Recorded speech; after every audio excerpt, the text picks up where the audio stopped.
ఉమ్మడి వరంగల్ జిల్లాలో అనేక విద్యా సంస్థలు ప్రధానంగా హెల్త్ యూనివర్సిటీ కానీ కాకతీయ యూనివర్సిటీ కానీ నేషనల్ ఇన్స్టిట్యూట్ ఆఫ్ టెక్నాలజీ కానీ వెటర్నరీ కాలేజ్ అగ్రికల్చర్ కాలేజ్ అనేక విద్యా సంస్థలు ప్రస్తుతం వరంగల్లో ఉన్నాయి. అదొక విద్యా కేంద్రంగా బాసిల్లుతున్నది. విద్యా కేంద్రంగా బాసిల్లడమే కాకుండా క్రీడలకు కూడా ఒక కేంద్రంగా వరంగల్ పట్టణము వరంగల్ జిల్లా ఉన్నది. అధ్యక్ష, వరంగల్ జిల్లా నుండి అర్జున అవార్డు గ్రహీతలు ఉన్నారు, ద్రోణాచార్య అవార్డు గ్రహీతలు కూడా ఉన్నారు. జాతీయ అంతర్జాతీయ పోటీలలో పాల్గొన్న క్రీడాకారులు కూడా అనేక మంది ఉన్నారు. దీన్ని దృష్టిలో పెట్టుకొని వరంగల్ను క్రీడా కేంద్రంగా అభివృద్ధి చేయాలని ఆలోచన చేసి ఉమ్మడి వరంగల్ జిల్లాకు సంబంధించిన ఎమ్మెల్యేలందరం కూడా కలిసి గౌరవ ముఖ్యమంత్రి గారి దగ్గరికి వెళ్ళి వారికి అంతర్జాతీయ ప్రమాణాలతో వరంగల్ కేంద్రంలో ఒక క్రికెట్ స్టేడియాన్ని నిర్మాణం చేయాలని, అదేవిధంగా ఒక రెసిడెన్షియల్ స్పోర్ట్స్ స్కూల్ కూడా వరంగల్లో ఏర్పాటు చేయాలని ఈ రెండు విద్యా సంస్థలను నెలకొల్పడం ద్వారా తెలంగాణలో మనం క్రీడలను ప్రోత్సహించడానికి వీలవుతుందని చెప్పాము.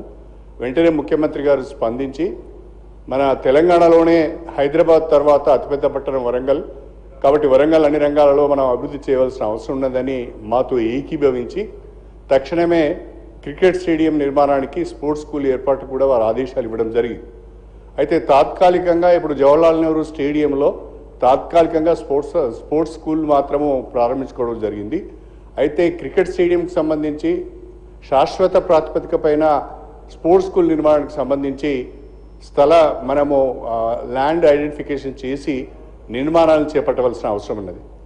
ఇక్కడ నేను గౌరవ మంత్రివర్యులు సంబంధిత మంత్రివర్యులు ఏకనామధేయులు వాకిటి శ్రీయర్ గారు మిత్రులు ఇక్కడే ఉన్నారు. మా జిల్లా మంత్రి సోదరి కొండా సురేఖ గారు కూడా ఇక్కడే ఉన్నారు. మా జిల్లా ఇన్ఛార్జ్ మినిస్టర్ గౌరవనీయులు పొంగులేటి శ్రీనివాస్ రెడ్డి గారు కూడా ఇక్కడే ఉన్నారు. కాబట్టి ఈ ముగ్గురు మంత్రులతోని నేను విజ్ఞప్తి చేసేది ఏంటంటే మన ముఖ్యమంత్రి గారు మాకు మాట ఇచ్చి హామీ ఇచ్చి సంబంధిత అధికారులకు ఆదేశాలు ఇచ్చి కూడా దాదాపుగా 5-6 నెలలు అవుతున్నది.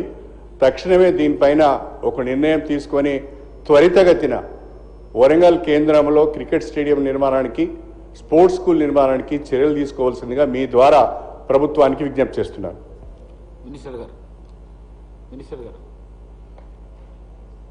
సార్, సభలు చెప్పినటువంటి విషయాన్ని నోట్ చేసుకొని ఇంతకుముందే దాని మీద చర్చ జరిగింది. ఖచ్చితంగా దీన్ని ప్రభుత్వానికి వినియోగిస్తాం sir. Thank you. Shri Naveen Yadav గారు.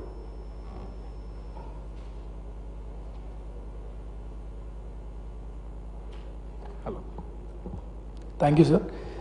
సార్, మా ప్రాంతంలో ఎర్రగడ్డ అండ్ బోరబండకు సంబంధించి ట్రాఫిక్ ప్రాబ్లం చాలా సివియర్గా ఉంది sir. Nataraj Nagar AG colony Nataraj Nagar నుండి